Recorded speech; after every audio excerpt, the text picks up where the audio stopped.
Good boy. Just sitting there with a rope on him. Not freaking out. This is good. Good boy, Stone. You're thinking about it. So, yay.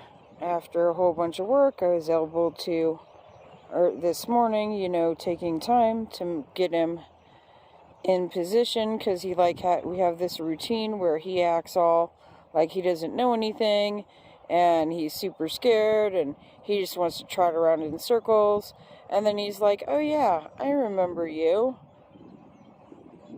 And every day he lets me stand closer and closer to him, and I'm trying to get to the point where I can get this rope halter over his head. And I guess I'm making it so that he is easy to catch. It's just taking a really long time. I had to stop for 3 days to make the fence. Fence still is not finished, but I'm doing horse today. And so, yeah, not every day is going to work out perfectly. That's just the way life goes. You have plans, you have ideas, you have things you want to do. And sometimes life is like, well, you're doing something else today. Sorry. That's how it goes. You can't get mad at life for it not going your way. You just got to roll with the punches and make your goal to be as calm as possible and as helpful and godly. That's what I think. All right, well, I'm going to get off of here after 2 minutes of lecturing. So, he is super protective of his right side. He absolutely doesn't want you touching his right side. I'm going to try and... I wish I had like a stand that I could hang this phone up. But look at that. Oh. He will not... On the left side, he's good. So pat him on the forehead. That's his, signal that he did a good thing and that he's cool with me. That's the signal. And he's jumpy today. And he'll totally let me touch this side. He's being extra jumpy. And I think it's because the cows are right there. And it's a little windy. And the phone is in my hand and I'm like speaking to it. But he just will not let. Now, you see? Good. Come on. There.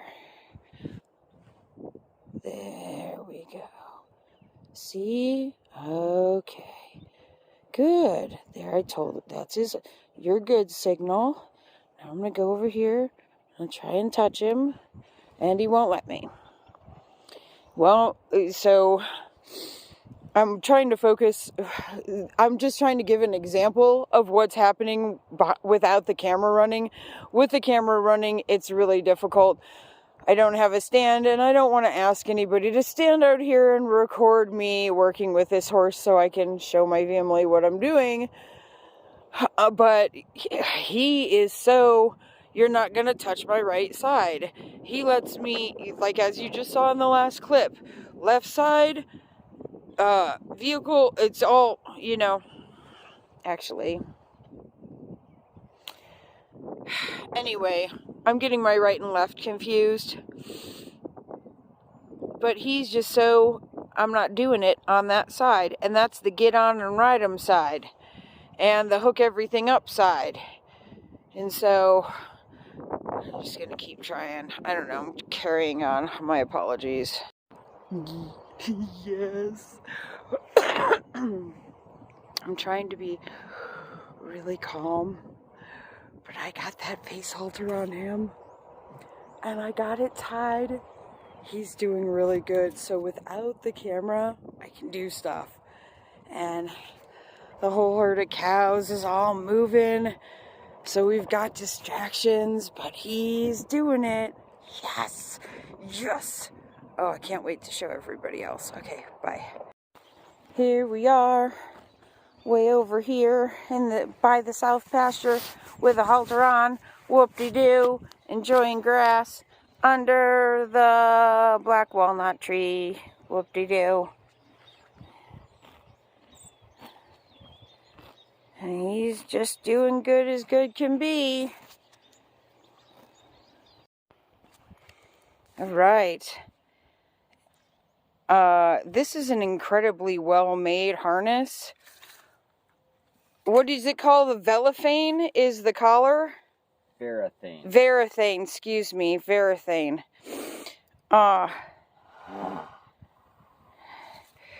Just really, really well-made, super good thick leather. But all harnesses are different. Oops, sorry. I'm way too close. But I have that much room to get through there. So we're just trying to figure out how this works. But here it is, the long-awaited harness. Okay, so we are getting her to where it fits her body, but we have some questions. Like this belly strap, we know it goes under here, but where under here? And sorry about being so wonky with the camera. That clip for the Hanes, as you can see, the holes only go to there, but isn't the Hanes supposed to be really tight? And so I'm formulating questions so I can post it to my YouTube and share it to my wagon friends for some advice. Okay, and thank God I have Eric out here helping. All this new leather's really stiff, and so there it is.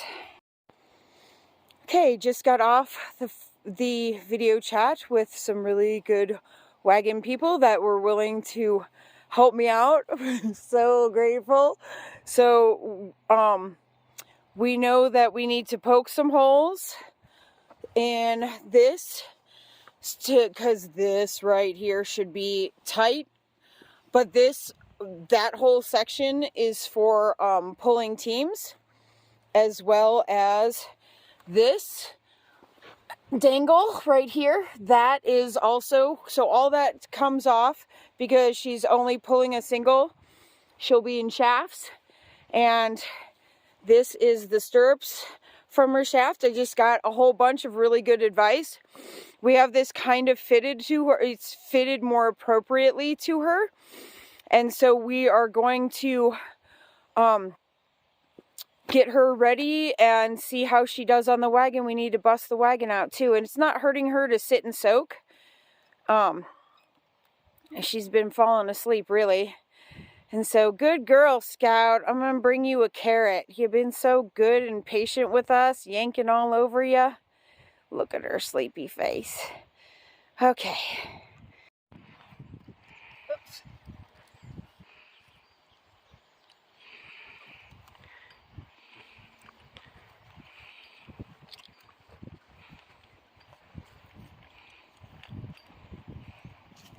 The girls are dressed up and looking pretty. Step up.